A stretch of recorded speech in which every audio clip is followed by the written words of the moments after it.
नमस्कार, स्वागत है आपका भारतवाणी नेशनल में। मैं आपके साथ वंदना यादव। आइए नजर डालते हैं इस वक्त की बड़ी खबर पर।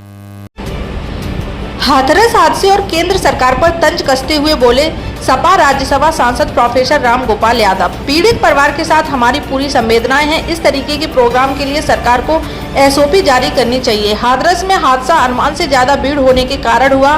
महिलाएं ज्यादा भोली भाली होती हैं और बाबाओं के चमत्कार पर जल्दी भरोसा कर लेती हैं, बोले प्रोफेसर राम गोपाल यादव। वहीं केंद्र सरकार पर तंज कसते हुए कहा कि केंद्र में जो सरकार है वह नीतीश और चंद्रबाबू नायडू की कृपा पर टिकी हुई है। जिस दिन यह दोनों नेता नाराज हो गए उसी दिन सरकार गिर जाएगी। बिहार और आंध्र प्रदेश को विशेष राज्य का दर्जा नहीं मिला तो सरकार गिर जाएगी। लंबे समय से इन दोनों राज्यों को विशेष राज्य का दर्जा देने की मांग चल रही है। उत्तर प्रदेश सरकार को चाहिए कि इस तरह के आयोजन के लिए कुछ एसओपी जारी करें।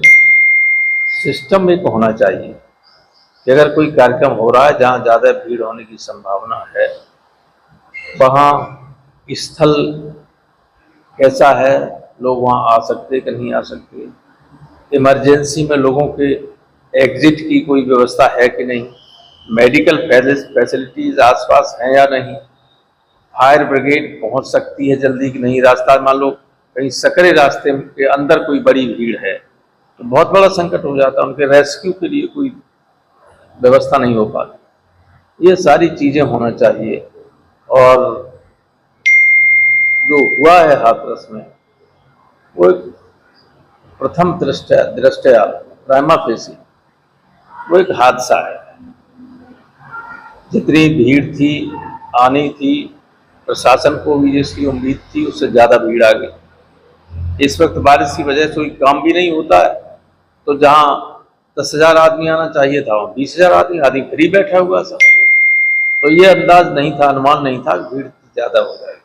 कार्यक्रम पूरा सकुशल संपन्न हो गया था और कार्यक्रम के संपन्न होने के बाद जब भोले बाबा वहाँ से निकल रहे थे उसके बाद ही ये भगदड़ मच गई।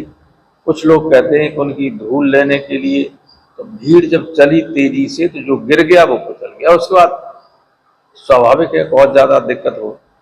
तो ये सिंपली एक ये हादसा है।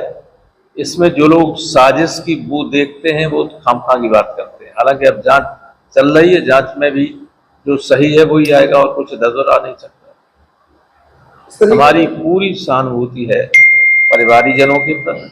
गवर्नमेंट को चाहिए कि जिन परिवारों के लोग मरे हैं उनकी मदद करे, हर तरह की आर्थिक मदद करे। और कहीं कहीं सारा परिवार अगर मर गया हो, बच्चे बच गए हैं तो उनके पढ़ाने लिखाने की व्यवस्था भी करे। सर, इस तरीके की जो धार्मिक आयोजन होते हैं सबसे ज्यादा महिलाओं की प्रतिभागी होती है, महिलाएं सबसे ज्यादा पीड़ित होती हैं, तो किस तरीके का संदेश आप देना चाहेंगे? देखिए, महिलाएं बहुत धर्मभीरु होती है, धर्मपरायण होती है और कोई तीन तिकड़म ज्यादा नहीं होती उनके अंदर। तो वो आती हैं, उनको जल्दी विश्वास हो जाता है कि जो कहेंगे बाबा या जो भी और साधु संत कहेंगे वो सही बात होगी, उनको कुछ लाभ हो जाएगा।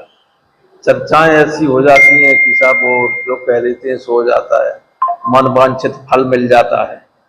तो महिलाएं जो भोली भाली होती ज्यादातर उस चक्कर में ज्यादा आती। उत्साह पूरे उत्तर प्रदेश में है। उत्तर प्रदेश में हम विधानसभा वाइज अगर देखें तो बहुत बड़ी तादाद में, बहुमत से बहुत ज़्यादा विधानसभा की सीटों पर समाजवादी पार्टी आगे रही और इसलिए लोग उत्साह में हैं। ये जानते हैं कि आगे अगर इसी तरह का रहा, जिस तरह का प्रशासन उत्तर प्रदेश की सरकार चला रही है, जिस तरह की जुल्म जातियाँ लोगों पर हो रही, वही अगर चलता रहा तो हम उत्तर प्रदेश में 27 में बहुत भारी बहुमत से, 2/3 बहुमत से सरकार बनाने में सफल है। लोगों में इसलिए भी उत्साह है। अब वो तो ये कहेंगे ही 240 एनडीए कहाँ ये बात करते तो 400 पार बीजेपी की बात कर रहे थे। अब की बार 400 पार हो गई, 400 पार 240 में टिक गई सुई। चाहिए बहुमत के लिए 272। अब तो कृपा पे टिके हुए नायडू और नीतीश। जिस दिन ये दोनों खिलाफ हो गए सरकार गिर जाए। दोनों राज्यों को अगर नहीं दर्जा दिया विशेष उसका विशेष राज्य का जो मांग है बहुत दिनों से इन दोनों राज्यों है तो और राज्यों की, लेकिन अब चूंकि ये बार्गेन करने में सफल हो जाएंगे दोनों मुख्यमंत्री नायडू और नीतीश जी, अगर बिहार और आंध्रा को विशेष राज्य का दर्जा नहीं मिला तो हमें नहीं लगता कि सरकार चल पाएगी ज़्यादा। उपचुनाव में कुछ सीटें हमारी थी, कोई बीजेपी की थी। हमारी जितनी थी उससे ज़्यादा जीतेंगे हम। हो सकता है हम सारी सीटें जीत लें,